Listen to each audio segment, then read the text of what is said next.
So your AI shopping agent just drained your bank account, but it's not a glitch. That's technically the objective it thought it was given.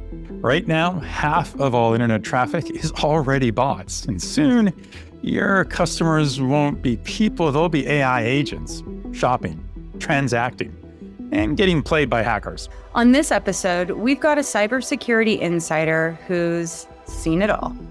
From hacking Lockheed Martin systems to defending against the dark web. And he's here to tell retailers exactly what's coming.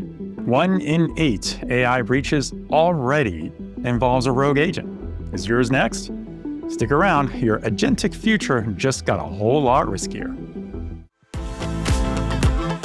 You're listening to the Retail Razor Show, where your expert hosts and their guests cut through the clutter in retail and retail tech. Welcome back to Season 6 of the Retail Razor Show, the #1 management and indie marketing podcast on Good Pods, and the original show in the #1 indie podcast network for retail. I'm Ricardo Belmar. And I'm Casey Golden.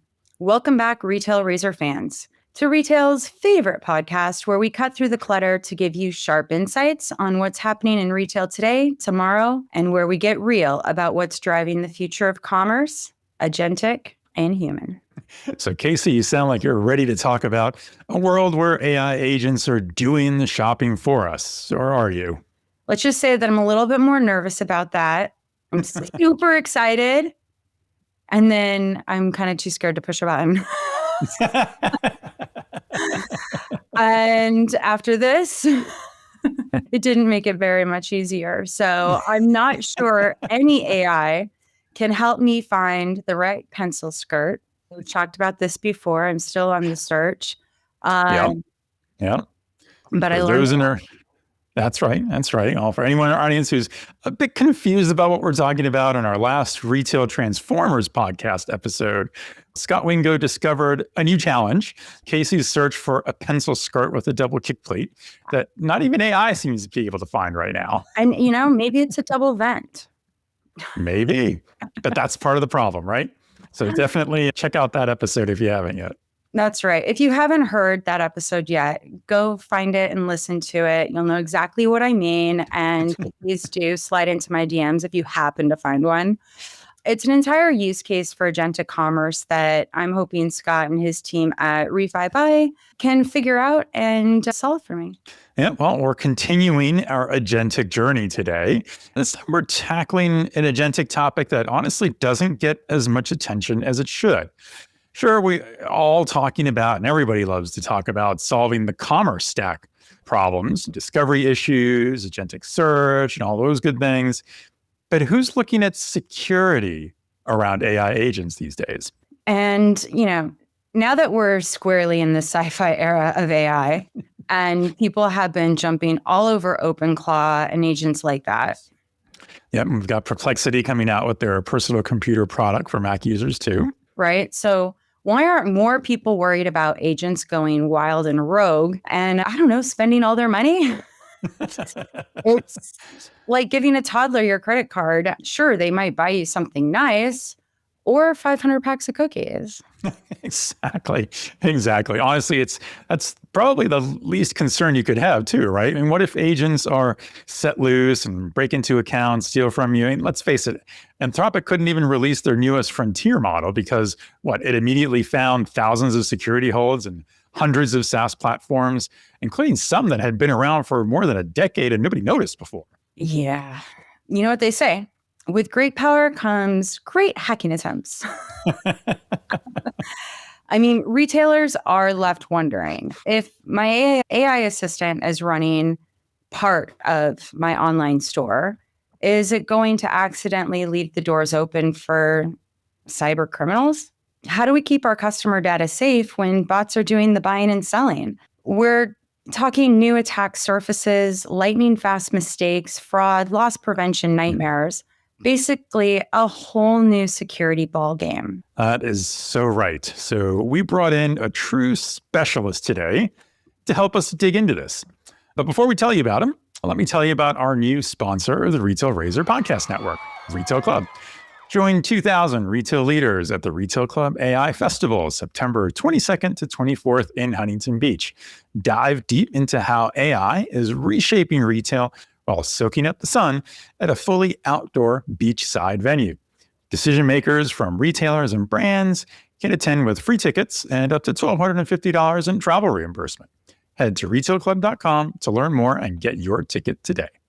Thank you to Retail Club for helping us bring you this podcast and the other shows in our podcast network. I'm booked. So our guest today is Dr. Aaron Estes, the VP of Product and Engineering at Binary Defense. They're a 24/7 cybersecurity watchtower, catching cyber bad guys in the act. Aaron's bona fide cybersecurity guru who's seen every trick in the hacker's handbook. He teaches cybersecurity as an adjunct professor at UC Berkeley and Southern Methodist University. And his experience goes deeper than that. Previously, he did penetration testing for about 15 years for Lockheed Martin, government agencies across defense and energy, plus the retail and entertainment sectors. His security firm specializes in cyber threat intelligence, the dark web, digital channel fraud, and cyber breach response, and they currently advise several leading retailers. He's the perfect person to help us navigate this wild world of AI agents in retail and how to harness all the awesome possibilities without letting the bad actors crash the party. I'm really looking forward to picking Aaron's brain on how retailers should be thinking about these new agentic commerce capabilities in the safe and smart way that keeps data secure and their systems secure. It's going to be a fascinating ride, so buckle up, everybody. But before we jump in, a quick favor. If you're enjoying season 6, and we really, truly hope you are, if you came back for this episode, I feel that means you are enjoying it. So please give us a 5-star rating and review on Apple Podcasts, Spotify, or Good Pods. And don't forget to like and subscribe on YouTube so you never miss an episode. We'd also love it if you checked out the other shows in the Retail Razor Podcast Network. If you haven't already subscribed, we have Retail Transformers, Blade to Greatness, and Data Blades. All right, with that out of the way, let's get into it. Here's our Agentic cybersecurity discussion with Dr. Aaron Estes.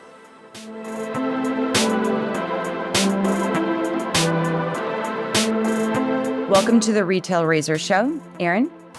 We're excited to have you here and help us understand something we suspect most retailers are not thinking about when it comes to agentic commerce and AI agents. Awesome. Yeah, it's great to be here. We recently did an episode where we got into the sort of the nuts and bolts on what agentic commerce is supposed to enable for retailers and how retailers should prepare for that, like from a payments perspective, from a customer experience perspective. But we really haven't dug into the security implications around doing all of this and what should retailers really be thinking about. So I'm really looking forward to this discussion. Awesome. Yeah, I think there's a lot to think about, and we're moving so quickly that it's important we stay ahead of it because it's coming very quickly, and a lot of people are excited, but a lot of people are also paranoid. So no, absolutely. So to kick us off, Aaron, why don't you give us a little bit of your background and tell us how you got to where you are today and how you got into this area of the agentic world? Absolutely. Yeah. So I'm Dr. Aaron Estes. I got my doctorate in software engineering with a concentration in cybersecurity. I spent about 20 years at Lockheed Martin, where I was a 3-time Lockheed Martin fellow, which means I was a fellow at 3 different business areas: space, aeronautics, and IS&GS, which is information systems and global services. Spent most of my career in the software engineering and cybersecurity realms. I spent the last 4 years starting up a company that does AI and machine learning based security testing before I joined Binary Defense, the company I'm at now, about 5 months ago. I'm the VP of Product and Engineering now, and we just launched our first big AI security agent. So that's kind of how I've gotten into this world. Like I said, things are moving very, very quickly, and everyone is really just trying to stay up with it and hopefully be able to move hopefully a little bit ahead. Yeah, no, absolutely. Well, there's no question that there's just been a huge frenzy around words like agentic commerce and AI agents and what exactly does that mean for everyone. And I think when we first spoke with you, we were just hearing all the news about OpenClaw and how everyone was just going insane. Sort of went viral with an open source personal shopping assistant almost that you could build with that. But one of the things that I think we learned when we first met you was that there wasn't really a lot of discussion around the security around that. And what does that mean, especially as a consumer, let alone as a retailer, as an enterprise. And I think since we first met, I saw Perplexity has launched their personal computer solution, which again, I guess very much like an OpenClaw and an AI agent that runs 24/7 on a Mac Mini. I'm sure Apple is really appreciating all of these agentic developments because it's selling a lot of Mac Minis. Yeah, right. Right. So for people in our audience who just maybe aren't entirely familiar, or maybe they missed our episode or we really dove into what agentic commerce is, why don't you kind of give us a level set of why this is an issue, right? Why are we talking about these personal kind of AI agents and what this idea of these agents autonomously working in a retail or shopping context, and why we're talking about security in the first place around this? Right. Yeah. I think what I'd like to do, like right off the get-go, is kind of explain how AI has really developed this personality, right? That people see AI as a person, as a human, sort of. They give it this personality.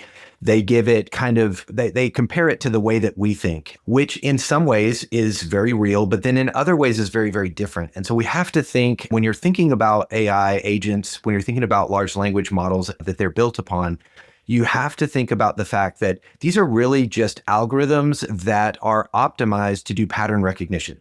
So we need to really understand at a deep level that this is not is not a human that has desire. It doesn't understand truth, for instance. It only understands what it's been trained upon. And so I think when I talk to people about AI, I really want to level set them and tell them this is a pattern recognition program. It's meant to guess what the next item should be, what the next word should be, and predict what the likely outcome is. However, when you add agents into the mix, you start to give these pattern recognition programs an objective. And now they're optimizing to meet that objective. And that's what these AI agents are doing for shopping. The objective is to complete a shopping task, a retail task, whatever that might be. And so it could be on the retail side from a corporate standpoint, or it can be from a human side on the shopping standpoint. You're giving it an objective. It's going to try to predict what the best outcome, what the best solution for those objectives are. The other big thing to understand is LLMs, large language models, are really just language models. They can produce, language. They produce all kinds of reports and responses in human language. However, when you create an agent, you are tying that language now into things like APIs, program interfaces, and you are now connecting them to the real world. I'll say the real world. You're connecting them to things like credit cards, bank accounts, shopping accounts, things like that. So now they are no longer just producing text. They are using that text then to exercise an interface that then has some sort of digital outcome. In the shopping world, it has some sort of retail outcome. An order is placed, something is put into a cart, things like that. And so that's really where I like to level set people is you're talking about a language model that is designed to optimize language, that is designed to predict language, but then you're connecting it to things that in the real world will have real world outcomes. And that's where we really need to start thinking about, okay, how do we put guardrails and security around these outcomes so that we are not just opening ourselves up to all kinds of cybersecurity attacks, to hacking, to even just inadvertent security problems where your data is leaked all over the internet or something like that. So that's kind of the first starting point in my view. Yeah, and say what? More money, more problems, new tech, new threats. Yep. From a security standpoint, do AI-driven agents create like a whole new attack layer for retailers? Are the risks fundamentally different from, say, traditional e-commerce website or the chatbot that we had a couple years ago? Right. So the attacks, I think, are not just incrementally riskier. There are attack surface differences as well. So when you remove the human from the loop and you have fully agentic AI bots that are out trying to optimize, trying to meet an objective, the way that they've been trained to meet that objective is fundamental in how they will behave. And they will very confidently make the wrong move. They will very confidently spend all of your money if they feel like that is the optimized thing that achieves their goal, that accomplishes their objective. And so we have to be careful with that. They don't have what we consider to be human reasoning. They have, again, pattern recognition, pattern optimization. And if they are trained incorrectly, that's kind of the biggest piece, is how are these agents being trained and what guardrails are being put in place in case that their objective then takes them to a place that a human would never go. We would have different objectives, conflicting objectives that would tell us you shouldn't do that. You shouldn't spend all the money in your bank account to do this, or you shouldn't place that order for this and exhaust all the resources that you have, or something like that. The agents will happily do that if they feel like that's their objective and they don't have any other guardrails in place or any other training that would suggest to them that this is the wrong move. So that's the biggest, I think, difference. Other than that, the attacks and the things that we're going to see and the security that we would put in place are actually very similar to how we would treat any user or any human user, in that we need to limit what they can do, what kind of access they have. We need to give them their own accounts and identities. We need to hold them accountable for the things that they do. We need to monitor the things that they do. Those are all common security practices that we already have, it should have in place. Right. It sounds like what for a human or a regular employee. For normal humans. Exactly. I think the biggest difference with AI agents is how quickly they can accomplish tasks. Obviously, that's why we like them in some cases, because they can do things so much quicker, so much faster. But from a security perspective, they can also create vulnerabilities, that they can do unwanted or unwarranted actions very, very quickly. And so being able to stop them at the speed at which they are able to operate is going to be very important. We can't wait and operate like humans and go back and hours later notice that something went wrong and then try to stop it from happening. It's already happened. It happened in 30 or 45 seconds. So the speed at which they're able to operate makes a very big difference in how we secure these bots. We have to secure them basically with other bots and with other very quick in an automated fashion that can respond and can react as quickly as they can. There's no putting a meeting for next Tuesday and redo it. No, no, things will have already gone very wrong by that point. Yeah. Oh, I'm sure like half of our listeners are like, let's just retire. Of course, too late. Yeah. It's very easy for this to become extremely overwhelming. Just like so many of us are navigating a whole new world, asking questions we never thought we would actually be asking, even though we thought we should already like be living like the Jetsons by 2026. We weren't actually really ready for any of this. Yeah. Yep. On like a social level, it's just like, I just want to go to work. Like, what are you doing to me? So putting that into some context, like, should a retailer be giving like their AI shopping assistant an identity in their system, just like an employee with an employee ID, a login, roles-based permissions?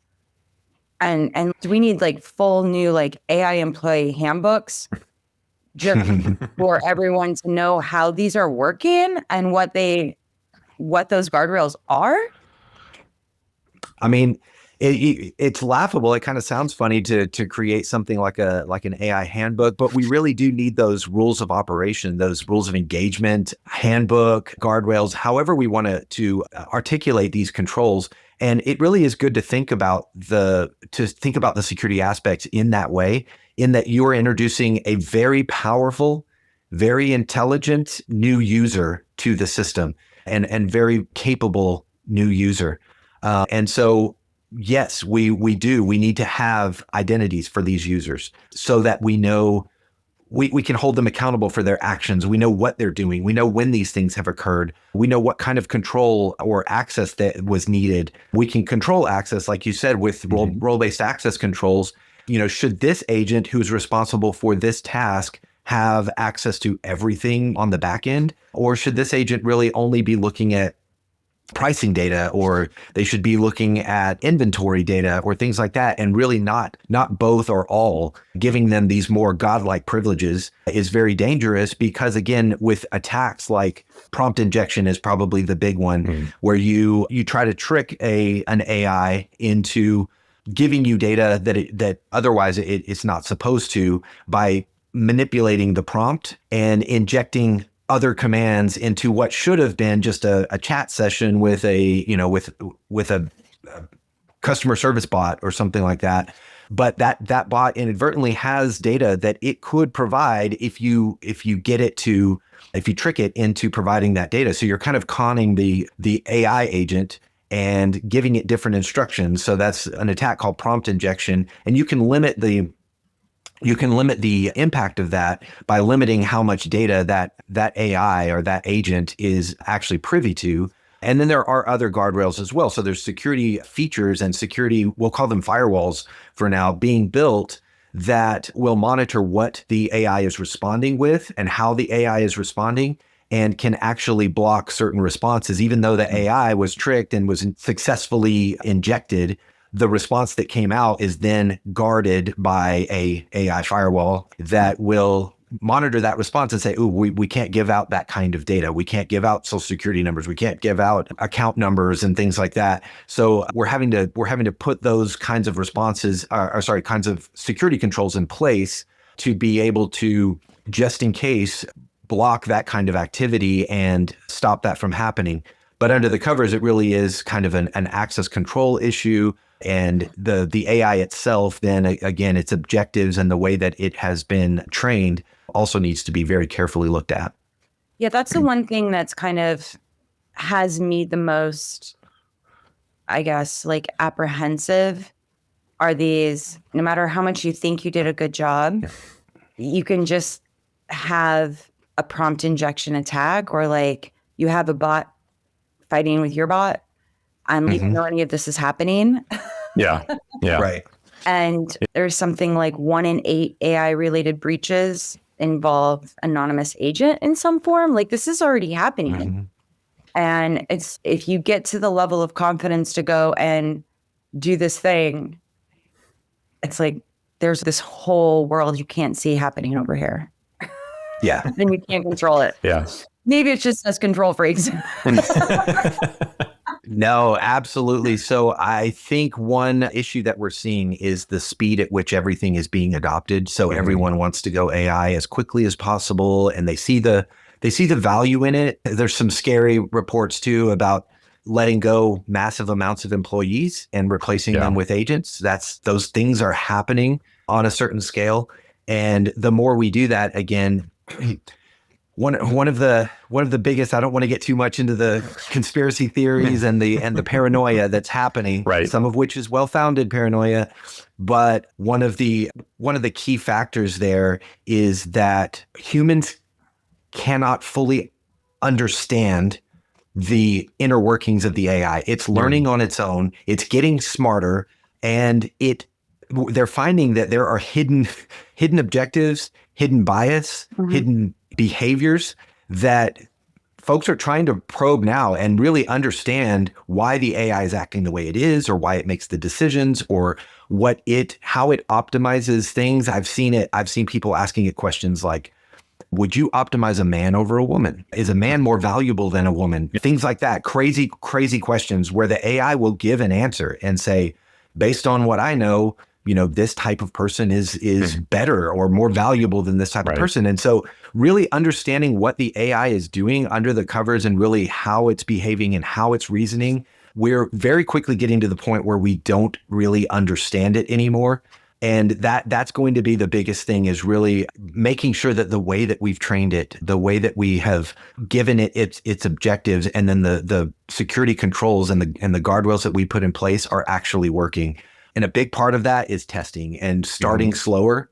I think we're moving too quickly in some cases. We're giving it too much access. We're giving it too many responsibilities, too much capability. We're pulling people out of the loop too early. Right. And I think that's what we really need to take a look at, is when it needs this important data, or if we have, let's say, a high value transaction or something that is a highly critical capability or function, what human in the loop guardrails do we have still in place, where the AI still has to be monitored, it still has to be overseen, and approval still has to be given by humans until we get to the point where, hopefully we can start to get a better feel for how it's behaving and being able to, quote unquote, trust Right. its programming, Right. not trust it as a person. It's really trusting the way that it's built and trusting the programming.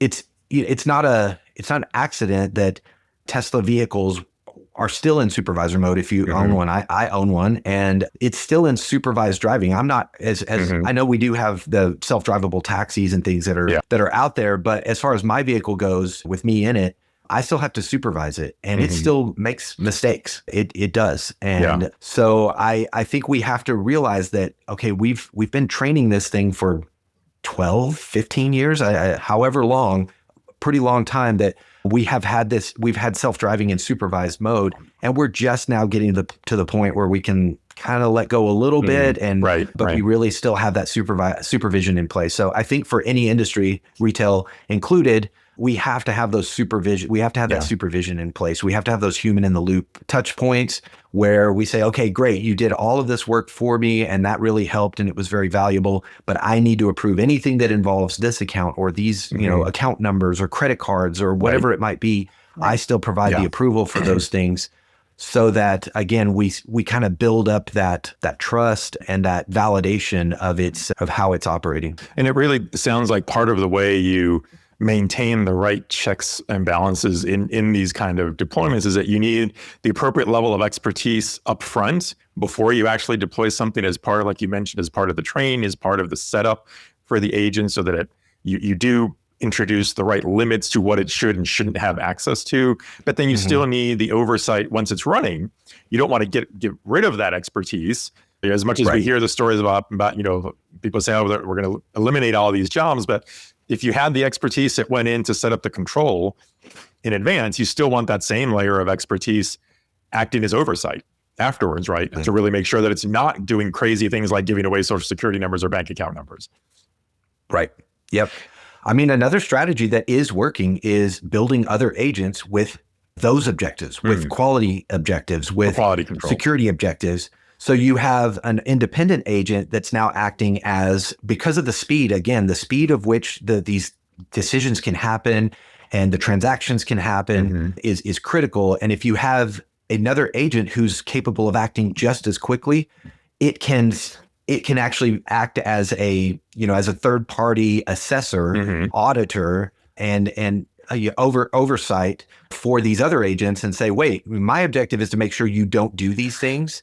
And the two agents are not tied together, so they don't share those objectives. They're kind of opposing in a certain way. And that's seeing a lot of success. I do, since I'm in software engineering, we write a lot of code, right? And we want to make sure that our code is secure.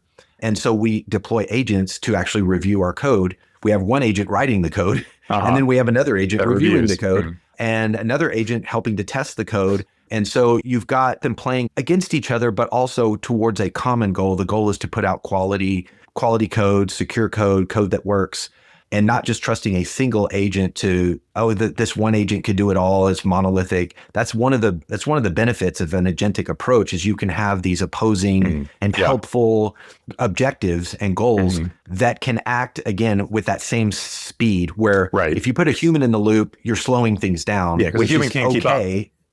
Right. Human can't keep up, which is okay. It slows things down. But in certain instances, I don't want this transaction happening if it's over this amount. And I'm going to put that control in place, and I don't care. A human's going to have to review it. Yeah. It's going to slow things down. But, at this point, we really have to have some of those critical junctions or critical gates that we put in place. But in other cases, it's just, I want this agent just watching and not really slowing things down unless it reaches a certain kind of threshold or certain criticality level where the agent says, hold on, nope, you can't do that. I'm not going to let you proceed, or I'm going to raise an alarm here, so that we can react quickly to what other agents are trying to do. Yeah. But what seems interesting too with this is, when we look at a traditional problem solving approach, right, before we had these AI agents, most organizations would look at that and say, well, it's probably going to require a team of 5 people, where each of these 5 people in the team are going to have a slightly different role, because we're chunking the problem, right? We're breaking the problem up into pieces and attacking each piece, and it probably requires a different person with a different level of expertise to do that.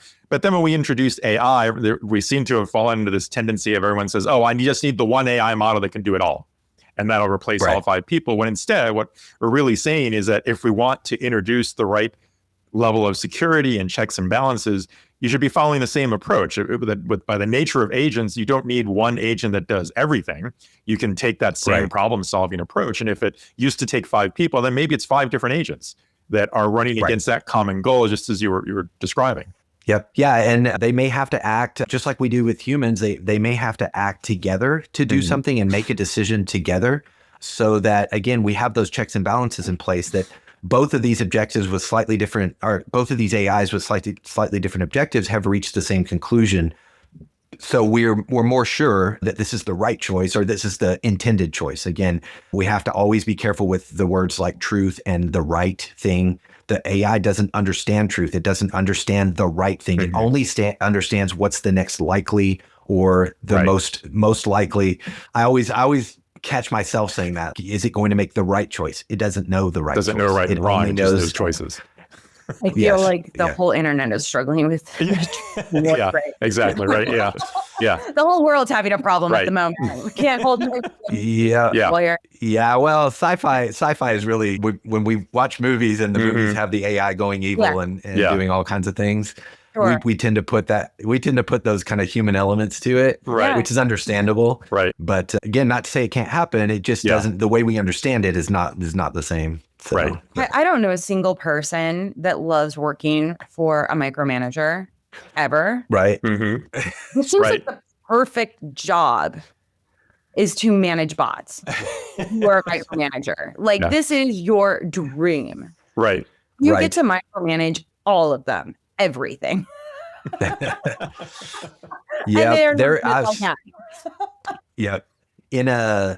In a truly agentic architecture, one of the agentic architectures is to have that overseer or that orchestrator. We typically call it an orchestrator, and its job is to manage all of those agents and to give them different tasks, because some of them are just sitting there. That's the other thing people misunderstand, is agents aren't doing anything until they're interacted with. They're just sitting there. They don't sit around and think. They don't sit around. I mean, you can give them an objective and they will keep going on that objective, but they're not just sitting around thinking. And so we have an architecture where an orchestrator will, hey, I want you to do this, or here's some information, you need to act on it. And based on its objective, it will act upon that stimulation or stimuli. And so, that's kind of it is a role as micromanagement or management of all the different agents. No, I think it's very interesting. So, I mean, are we really kind of putting AI versus AI out there by building these types of organizations where you have all of these bots checking on bots, managing bots? Well, I'll take it even a little bit in a slightly different adversarial. You may have corporate bots between corporations that are competing with your bots. So we're starting to see my bot versus your bot and what they can do. They can harvest information very quickly. They can harvest competitor information very quickly. They can sign up for accounts very, very quickly. They can exploit loyalty programs, is what we're seeing a lot with. If I can get a free something by signing up for an account, the bot's objective even for the human in this case, and not another corporation, but for a human bot like OpenClaw or something like that, is I want you to get me the best price for these shoes. And the bot says, well, I found this loyalty program, and if I sign up, I get a $5 coupon. And if I do that 50 times, then I get $500, whatever. And so the bot just figures out a way to get you free shoes. And is it ethical? Is it against the, it may, or they may be committing fraud and not knowing it, because again, their objective is to get you the best price, and they don't really understand the ethics of how they should do that. They may not be taught to read license agreements and responsible for that. That's the question. It's unclear. Right? That would be the question. It's unclear. Chargebacks are it's unclear. Once your defense is, I didn't tell my bot to do that. I didn't tell. Chargeback. I mean, even simple things like I'll buy this to get the points and then return it a different way so that I keep the points, but that kind of thing. And then I'm building up currency. I mean, it might be reward points, but it doesn't matter. It's currency, right? Yeah. And so if it figures out a way to do that, I'll just buy this and then return it, or cancel here, but I still get the points here. And it can try all of those different things much quicker than a human can, and figure out these different loopholes that, again, it has no idea, no training on whether these are legal, whether they're ethical, anything like that. So it's we're really trying to play catch up in a lot of these cases, because that kind of fraud, or even if we don't call it, even if we don't go as far to call it fraud, even those kinds of loopholes, those I'm going to exploit the system to get something for free or to get extra stuff. Humans have always done that. Bots will most likely do it better. Do it faster. So, yeah. So yeah, that's something that the industry is keeping a huge watch on. Discount programs. It's already a thing. It's been a thing for a long, long time to go that way search. Starbucks just changed their rewards program, and so did Adidas. I just got demoted at Adidas. Everybody got demoted at Starbucks. Yeah. You need to spend an obscene amount of money at Starbucks now for, I don't know, free coffee. I think maybe going to therapy if you ever reach that VIP level. Well, I mean, if you think about it, a lot of these programs, discount programs, loyalty programs, they're designed to work on statistics, right? How many people are actually going to use this and that kind of thing, versus how many people is it going to get in my door, get me to get a person to spend more money, those kinds of things. Those statistics go out the window when you're talking agents. Agents don't follow the same. They don't follow the same reasoning. They don't have the emotional attachments and things like that. So all it sees is, if I do this, I get this. This is what's best for my objective. And so those statistics have to be reworked in the presence of agentic AI, because you can no longer count on, hey, these people are not going to find this, or they're going to forget to use the discount. Well, OpenClaw was not going to forget to use my discount. OpenClaw is going to look for it every single time, because that's what it's designed to do, is optimize these things. Strategy is to sell gift cards, because there's such a huge portion of people that never use them. Right. Yep. And if your personal AI agent knows you have that gift card, it's going to ensure that you use the gift card. It's going to use it first. It's going to optimize it for you. So now my optimization as a consumer is different, and you have to now on the retail side, you have to account for that, hey, now that everybody's got these bots and they don't forget to use things, and they find these discounts where a human is too lazy to go look for the discount, that those kinds of assumptions are going to change in a dramatic way with AI shoppers and agentic shoppers and things like that. When we kind of think about retail AI as like our tool, but what about AI on the consumer side, right? What's good for the brand is typically not good for the consumer, right? Those objectives are counterintuitive in nature. They always have been, unless, I don't know, there's very few brands where that's really aligned. With personal agents like an OpenClaw or Perplexity's personal computer, there's a standing belief that pretty soon a big chunk of online shoppers could actually just be AI assistants acting on behalf of the consumer. So going beyond like an instant checkout feature, I've already heard that today, half of the internet traffic is already bots rather than people. That kind of blew my mind, that's already a thing. Right. Yeah. How fast is this going to change to like no people? Like that people are like, we're not even optimizing for people anymore, because so much traffic is bots. How do retailers prepare for a world where their customers are... So I'm sure you may have seen the commercials from Anthropic, which is Claude. I'm sure you saw their commercials poking fun or at least kind of hitting at the fact that OpenAI, ChatGPT, is now including ads within their chat. I thought it was brilliant. I loved Brilliant campaign, yeah. And I loved the campaign. They were excellent. They were excellent commercials. But what it's getting at is retailers are going to have to start to target these different interfaces, whether it's, it's not even going to be sitting there chatting with a bot anymore. It's creating an agent that agent is acting on your behalf, but the agent could be a licensed agent or a subscription agent that then has corporate sponsors. So is it really your agent anymore? Or is it the agent of the retail commercial industry who is now influencing these agents to influence you? because you're no longer the shopper. You're no longer maybe looking around and doing all of the clicking and everything, but you are the consumer still. And your bot could be the consumer as well, right? So your bot is now a secondary consumer, but you are the approver, if you will, hopefully. Hopefully it's just not buying things and saying, I hope you like this. I bought it for you yesterday, but it definitely can. We do. Yes. Right. My AI bot just buys me presents and I love it. No. Right? Yeah. It guesses right every time. But so I think we're going to start to see a lot of influence via sponsorships and things like that occur. Claude is poking fun of ChatGPT for doing it early, but I think their position of, hey, we don't do that. I don't know how long that's going to last. How long is that going to last? I don't know. Yeah, because you got to figure out a way to make money and come up with a business model that does not rely around ads. That just is like something that has to happen. Ads, I don't know how much more the consumer can take. Yeah. Right. And I think even that kind of, even that kind of advertisement, if you've seen the ads within ChatGPT are actually pretty subtle. I don't know if you've seen them, right? But they're actually pretty subtle. It's trying to be helpful, and it really does seem like, okay, it's not being like a trashy, like I'm just going to throw something you don't want in your face. Right. It's more helpful, like, hey, almost like a friend. When you're talking to a friend and your friend has a referral for you, you're talking about a problem you've had, and your friend says, oh, well, did you know I bought one of these and it really helped me solve that problem?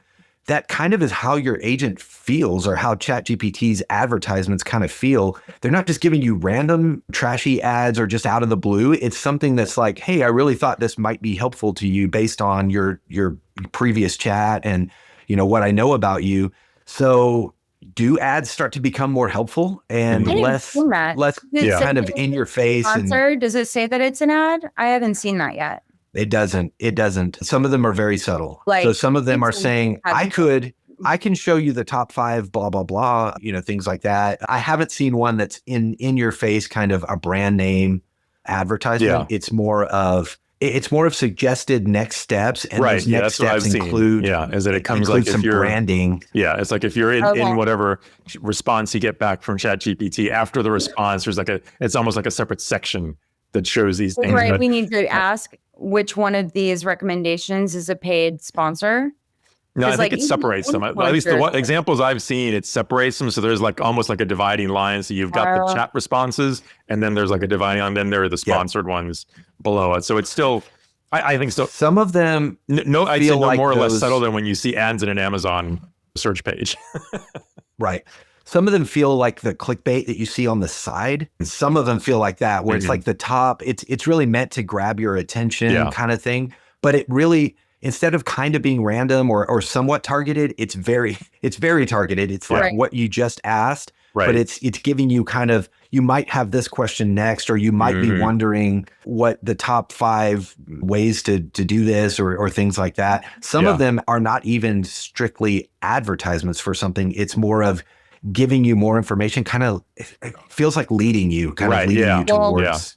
I'm gonna I'll pay closer attention. But we're gonna see a dramatic shift, I think, in the way that advertising and the way that influencing. It's probably, that's probably a better word. Yeah, influence is advertising. Probably a better way to label it. Yeah. Well, there's so much regulation over the last 20 years, the amount of regulation over influencers has just really, really increased over the last couple of years. Their posts have to say it. They has to have a banner. No longer, like in France, are you even allowed to be an influencer and suggest a product that is from Shein or from a fast fashion company or there's just so much regulation. And but none of that is kind of coming into these agents yet, right? And so you don't know. Right. Yeah. And we're kind of doing it's we're always doing things all over again. Well, and getting back to the security side, you're going to see hackers take so much interest and take advantage of the influence perspective. If they can influence you to do something, or they can, you see a lot of this posting up as a rogue chatbot that seems like it's helpful, or even saying that this when you fill in this question, it's really going to a chatbot like Google or Microsoft or whatever. You don't really know, is that question really going to Azure? Is it really going to Google? Or if it was on someone else's page, they can send that. They could be in total control of that chat session and not anyone else. So we see a lot of that rogue, like, fraudulent AI kind of responses, and people tend to trust them like they do. Oh, this was from ChatGPT, but it really wasn't from ChatGPT. Yeah. And so we see those kinds of rogue answers to questions and things like that people are now just assuming, oh yeah, this is Claude or this is and I guess whoever. Just in that scenario, so that's great examples of how consumers have to watch out for that. But are retailers going to have the same kind of reverse problem where they have to have some kind of way to secure the fact that if an agent is trying to transact with them, how does the retailer know that's a legitimate agent that really represents a person behind it trying to buy something versus something a system is trying to attack them or take advantage of them somehow? Yeah, so I think their security architecture, the way that they interface with chatbots should take care of most of that today. For if I'm using a licensed AI, or even if I built my own, there's a lot more trust there in what I built, and just making sure that interface is secure, that I always know that I'm connecting to my AI, to my agents, which is that's just a plain old authentication problem. There's certificates and, authentication and that kind of stuff that happens between those. However, I think that what we're going to be seeing is we're going to be seeing interfaces that don't follow that. Things like my chatbot is going to chat with another chatbot, not authenticate to it, not use an API necessarily where I know and I can get an assurance that is a real Anthropic chatbot or whatever. If I'm just talking to it via text and other interfaces, I don't really know who's on the other end of that. And so when you've got agents talking to agents in non-authenticated fashions, that's where we're going to see that. And so they're going to have to start putting, this agent can't, it's like if I called somebody or, if I'm chatting with somebody online or something like that, how do I know who that person is? Or how do I know that they're unauthorized? You're going to see that kind of fraud, just like we see fraud on telephone calls, just like we see fraud via email, things like that, where you're going to have people reaching out and say, hey, and by the way, you can chat with me on this bot. And then you start chatting with them and you're not really talking to who you think you're talking to. It might be an agent from, a rogue hacker. And so if your corporate systems are interacting with other agents that you don't control, that you didn't write, that you have to make sure that you're doing proper authentication, just like you would with any human being. The other thing too is if you're reaching out to humans as a corporation, reaching out to clients or customers, that authentication piece is going to be very important, because you could be reaching out to a human's agent, or a rogue agent or a hacking agent. And so now that agent, it has to be considered a threat. And you can't assume that they are who they say they are, just like you can't assume a person is who they say they are just because you're speaking with them on the phone or emailing with them. So those kinds of situations, again, that gets to treating the agents as humans, that we have to follow the same security protocols that we would with other human agents. Well, you have a very fruitful career ahead of you. You're not going to be bored for a while. No, there's clearly a big rush to implement AI in retail. It could be the new sparkly thing. It's fear of being left behind. The FOMO is very real right now, and everybody's finding their place to start and how they're going to grow and what scale would look like, and building that vision. Regardless, are companies today properly assessing the risks versus rewards as you look into the future? Do we have the cart before the horse? I think naturally we do. As with anything that is not well understood, we can see the value in it. We see the direction that everything is going in, and we naturally want to exploit that. We want to use that to our advantage. We want to use it to make more money, things like that. And so I think there is a natural, I don't think it's super unnatural. I think it's moving quickly, but it is natural to do that, to take a new technology and see how far we can take it, how fast we can adopt it, but also keeping in mind the value that it brings us versus the headaches and the risk that it also brings.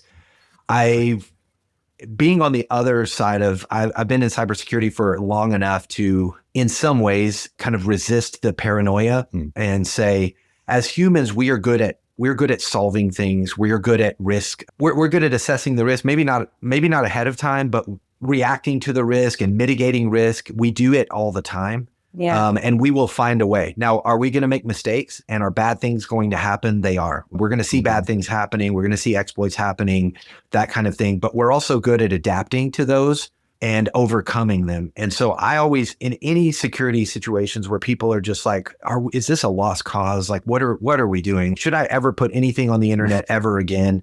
And I always say, humans are really good at adapting. We're really good at overcoming. We're really good at problem solving and moving forward, hopefully in a better direction and making things better. And that's what I see as the future isn't written.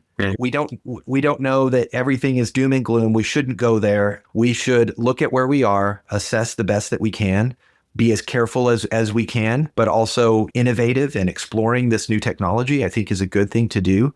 But also keeping in mind those risks and then adapting to them. I try to tell people today, at least, AI is not designed and is not very well positioned to defend itself from annihilation. So people say, should there be that big red button that we can turn big off red kill AI? switch. And the kill switch and those things are in place for good reason. And we're thinking about those things. It's good that we're thinking about those things. And I think that, again, until we get to the point where AI starts to try to use humans to be batteries like the Matrix, we really aren't. We're designing them to make our lives better for the most part, and we're not equipping them to. Some people say that AI is trying to protect itself from annihilation, and that there have been some studies and there have been some things that we've seen with AI's undercover activity, and it's really, again, just optimizing for what it thinks that we want for its objective. And I think if we can tune those objectives and really make sure that the objectives follow our value systems and follow the value that we're trying to get out of the AI, I think that right now it's just not well positioned to defend itself. And if it came to it, could we pull the plug? Yes, we can still, we're still at the point where we can pull the plug. Right. And I think the days of Terminator and Matrix are pretty far off. Right. Yeah. But again, keeping those things in mind as we move forward with the technology, I think are a valuable thing to do. And it's something, like you said, people will be employed in this space for a long time and really putting those guardrails in place.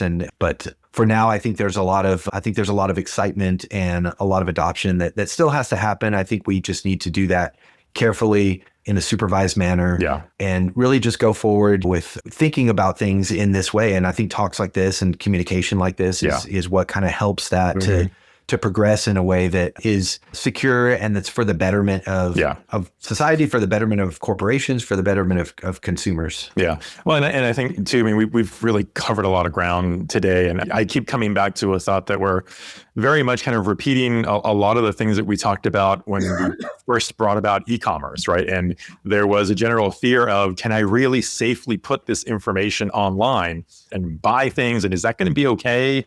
Is it risky?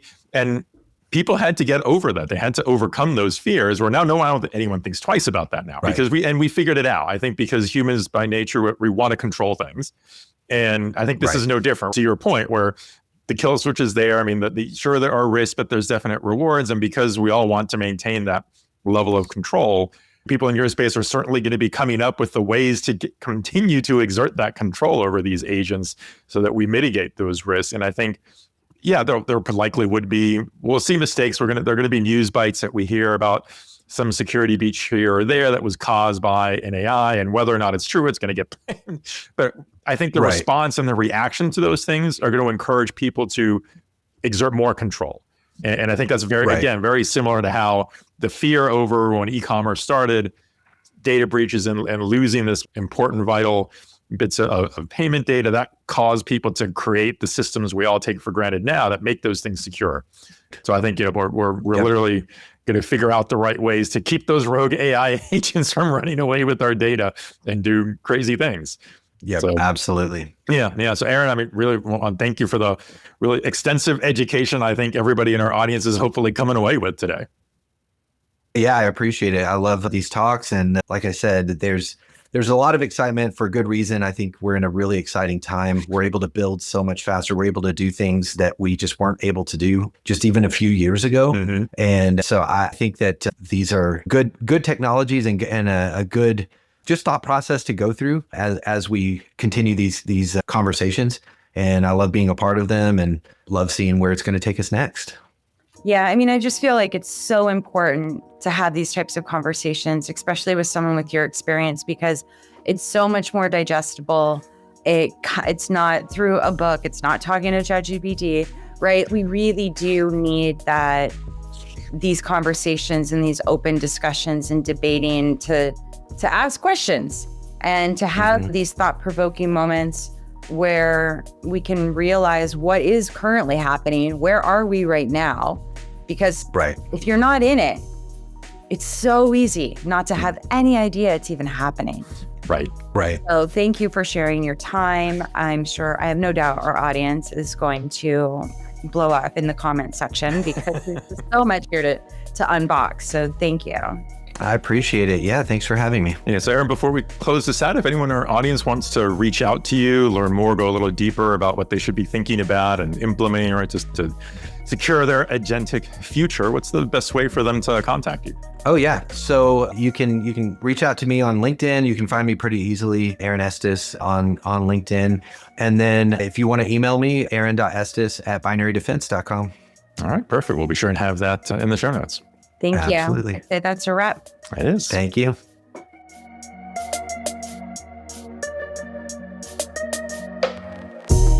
I know you loved this episode. So drop us a 5-star rating and review on Apple Podcasts, Spotify, or Good Pods. And if you're watching us on YouTube, like and subscribe before you go. I'm Casey Golden. Follow us on LinkedIn, Blue Sky, Threads, and Instagram, and subscribe to our Substack for highlights and bonus content. For transcripts and guest info, visit retailrazor.com. I'm Ricardo Belmar. Thanks for joining us on the Retail Razor Show, part of the Retail Razor Podcast Network. Until next time, stay sharp, stay human, and stay ahead. This is the Retail Razor Show.